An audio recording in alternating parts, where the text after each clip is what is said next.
Hi viewers, welcome to our channel. ప్రస్తుతం మనతో పాటు సీనియర్ జర్నలిస్ట్ దాము బాలా సార్ అన్నారు. వారితో మాట్లాడారు. నమస్కారం సార్. నమస్తే సార్, మహారాష్ట్రలో ఒక అసాధారణమైన సంఘటన జరిగింది సార్. అదేంటంటే ఫేస్బుక్ లైవ్లో ఒక శివసేన రాజకీయ నాయకుడిని చంపేయడం జరిగింది సార్. మరి దీన్ని ఏ విధంగా చూడొచ్చు అంటారు? అంటే మొన్నే ఒక మహారాష్ట్రలో మనం ఒక ఇన్సిడెంట్ గురించి మాట్లాడుకున్నాం, పోలీస్ స్టేషన్లో కాల్పుల గురించి. మరి ఎందుకు మహారాష్ట్రలో ఈ విధంగా జరుగుతుంది? మొన్న మనం మాట్లాడుకునేది ఏంటంటే బీజేపీ రాజకీయ నాయకుడు శివసేన రాజకీయ నాయకుడిని పోలీస్ స్టేషన్లోనే కాల్చేశాడు. అవును, అతను చనిపోయాడు. సో దాని మీద ఎంక్వైరీ చేశారు, అవన్నీ జరుగుతున్నాయి. సీఎం షిండే వర్గము వీళ్ళందరూ కూడా దాని మీద గట్టిగా మేము చేస్తామని చెప్తున్నారు. అది మర్చిపోకముందే నిన్న ముంబైలో ఫేస్బుక్ లైవ్లోనే ఒక రాజకీయ నాయకుడు Shiv Sena MLA and Shiv Sena corporator కొడుకుని చంపేశాడు. ఫేస్బుక్ లైవ్లోనే అది క్లియర్గా కనబడుతుంది. అది గగురుపొడి చెట్టుగా ఉంది, అసలు షాకింగ్గా ఉంది. అది ఇప్పుడు వైరల్ అవుతుంది. చంపేయడమే కాకుండా తను కూడా కాల్చుకొని చనిపోయాడు అతను. సో ఏంటి వీళ్ళిద్దరూ అసలు ఎందుకు వీళ్ళ చంపేసి తను ఎందుకు కాల్చుకున్నాడు అనేది చూసినప్పుడు ఈ చనిపోయిన అతని పేరు అభిషేక్ గోసాల్కర్.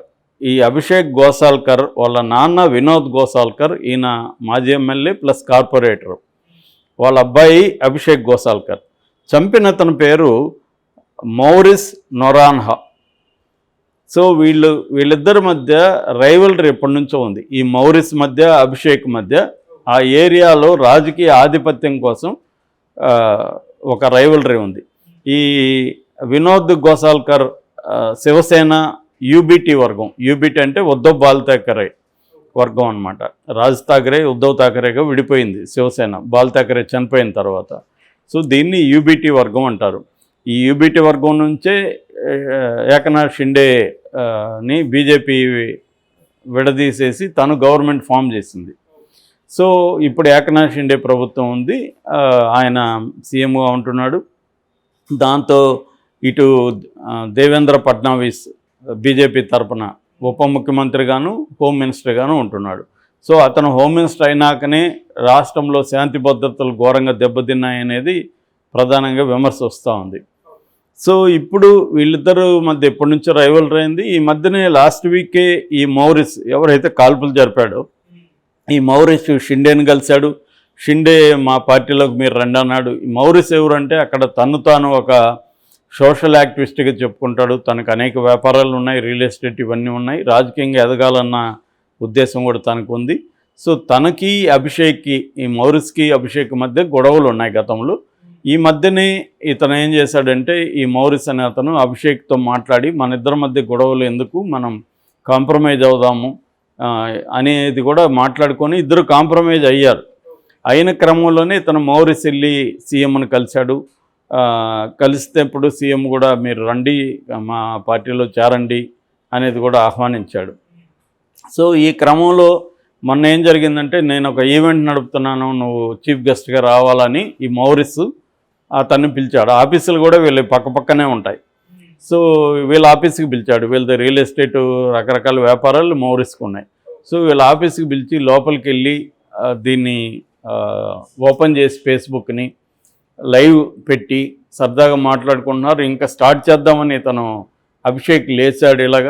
లేవగానే ఇతను వచ్చి ఆఫ్ స్క్రీన్లో ఉన్నాడు, మనకి స్క్రీన్లో కనబడలేదు. ఎవరు మౌరిస్, అభిషేక్ మాత్రం స్క్రీన్లో ఉన్నాడు. అంతకుముందేమో ఇద్దరు స్క్రీన్లో ఉన్నారు. అతను లేచి పక్కకు వచ్చాడు, మేబీ గన్ను తీసుకోవడానికి వచ్చినట్టున్నాడు.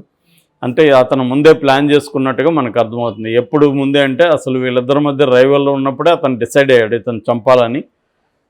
అయితే ఎలా చంపాలనుకున్నప్పుడు అతను ఒక ప్లాన్ వేసుకున్నాడు. ఆ ప్లాన్ ఏంటంటే ఇతనితో ముందుగా కాంప్రమైజ్ అయ్యి మంచిగా ఇతనితో నటించి అతన్ని తన ఆఫీస్కి తీసుకెళ్ళి అక్కడ కాల్చాలనేది అతను లాంగ్ బ్యాకే ఒక ప్లాన్ వేసుకున్నాడు.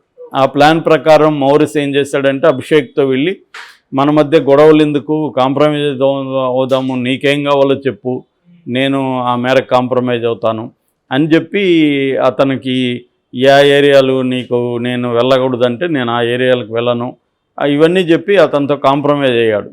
సో అభిషేక్ ఏమనుకున్నాడు, మంచి పరిణామం కదా, హాయిగా ఇద్దరు కలిసి పని చేసుకోవచ్చు అనేది అతను నమ్మాడు. నమ్మినప్పుడు ఇతను అందుకనే షిండేని కూడా కలిశాడు. ఎందుకు షిండేని కలిశాడంటే ఇతను నమ్మించడం కోసమే. షిండేని కూడా కలిశాడు. నేను కూడా శివసేనలో జాయిన్ అవుతున్నానని చెప్పాడు. సో ఇవన్నీ ఎందుకు చేశాడంటే ఈ మౌరిస్ ప్రీప్లాన్డ్గా చేశాడు. సో అతనికి ఏంటంటే ఈ ఎడతెగని వీళ్ళతో మనం జయించలేం వీళ్ళని అన్న ఒక ఏదో అభిప్రాయం ఉంది. దాంతో ఇతన్ని చంపేసి మనం కూడా చనిపోదాం అన్న నిర్ణయానికి అతను ఎప్పుడో లాంగ్ బ్యాక్ వచ్చి చాలా కోల్డ్ బ్లడెడ్గా ప్లాన్డ్గా చేసుకుంటూ వచ్చాడు. అన్నీ చేసుకుంటూ వచ్చి నిన్న ఇతన్ని అభిషేక్ని తన దీనికి పిలిచి అతనితో హ్యాపీగా ఇది చేస్తున్నాడు. ఇతను అభిషేక్ సోఫాలో కూర్చొని లేచి ఇంక ప్రారంభిద్దామా స్టార్ట్ చేద్దామా అంటున్నాడు అని ఇట్లా మూవ్ కాబోతున్నాడు. ఇతను ఫైర్ చేశాడు ఆఫ్ స్క్రీన్లో నుంచి. ఫైర్ చేయగానే ఇతను అని అరిచి ఇట్లా పారిపోబోతుంటే మళ్ళీ పడింది. అలాగా మొత్తం 3 బుల్లెట్లు అతని బాడీలోకి దిగింది. దాంతో బయట ఉన్న వాళ్ళందరూ ఆఫీసులో చాలామంది వీళ్ళ అనుచరులు వీళ్ళందరూ ఉన్నారు. వాళ్ళందరూ ఆహాకారాలతో లోపలికి రాబోతుంటే తన్ను కూడా కాల్చుకొని చనిపోయాడు. సో ఇది మొత్తం దేశవ్యాప్తంగా వైరల్ అవుతుంది ఈ వీడియో. ముఖ్యంగా మహారాష్ట్రలో పెద్ద ఎత్తున ఈ ఉద్ధవ్ ఠాకరే వర్గం ఆందోళనకు పిలిపించింది. ఇది వీళ్ళు షిండే ప్రభుత్వంలో శాంతి భద్రతలు కంప్లీట్గా క్షీణించాయని వాళ్ళు చెబుతున్నారు.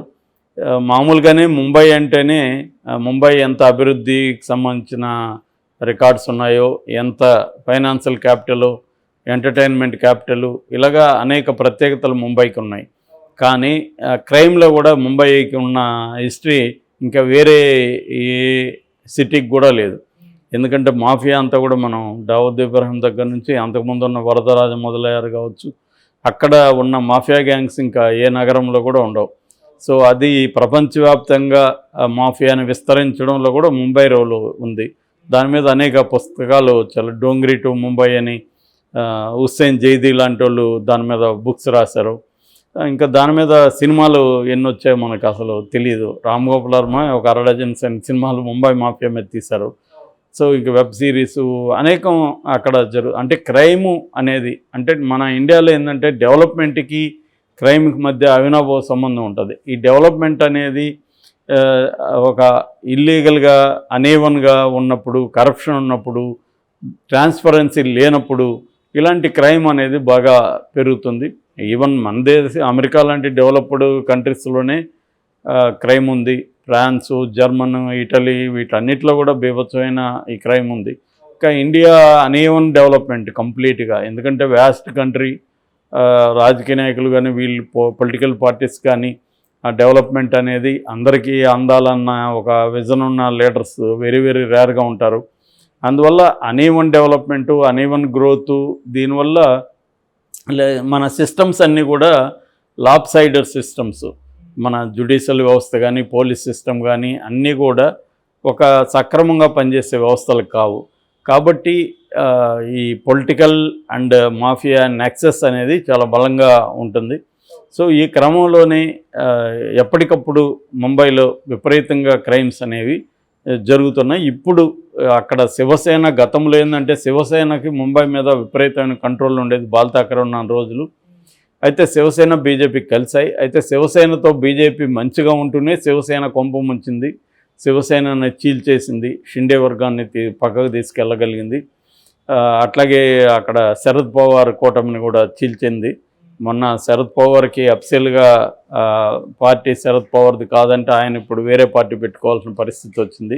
సో ఇలాగ బీజేపీ రోల్ కూడా ఉంది. బీజేపీ ఏం చేస్తుందంటే ప్రతి రాష్ట్రంలో కూడా అక్కడున్న ఏదో ఒక పార్టీని సెలెక్ట్ చేసుకొని ఆ పార్టీతో ఫ్రెండ్లీగానో ఎనిమీగానో ఆ పార్టీని మొత్తం నాశనం చేసేసి ఆ ప్లేస్లోకి తాను రావడం అనేది బీజేపీ స్ట్రాటజీ. అది మన అన్ని చోట్ల చూడొచ్చు. ఇప్పుడు లేటెస్ట్గా నితీష్ కుమార్తో ఒకప్పుడు బీజేపీ పెట్టుకొని నితీష్ కుమార్ని ఇబ్బంది పెట్టింది. తర్వాత నితీష్ కుమార్ ఇండియా కూటమిలో ఉన్నాడు. మళ్ళీ ఇప్పుడు నితీష్ కుమార్ని ఫ్రెండ్లీగా తన వైపు చేర్చుకుంది. మరి మళ్ళీ నితీష్ కుమార్ ఎన్నికల తర్వాత కొంప ముంచుతుందా లేదనేది తెలియదు. సో బీజేపీకి ఏంటంటే ఇవాళ ఏ అంశాన్ని అది వదలదు. ఇటు భక్తి కానీ దేశభక్తి కానీ, అంటే మతభక్తి కానీ దేశభక్తి వదలదు. అభివృద్ధికి సంబంధించిన విషయాల్లో కూడా తాను ఇది చేస్తుంది. అట్లాగే పార్టీల్ని, రీజనల్ పార్టీలని కానీ కాంగ్రెస్ని కానీ ఎక్కడికక్కడ దెబ్బతీసుకుంటూ వస్తుంది. అదొక అగ్రెసివ్ ఫోర్స్ బీజేపీ. సో ఈ క్రమంలో మనం అక్కడ అర్థం చేసుకుంటే అక్కడ ఎంత అసాంఘిక శక్తులు ప్రబలినాయి అనేది ఇంత ఓపెన్గా, మొన్న పోలీస్ స్టేషన్లో కాల్పులు అంటే అదే మాటలు కాదు, ఇప్పుడేమో ఇది లైవ్. సో ఇది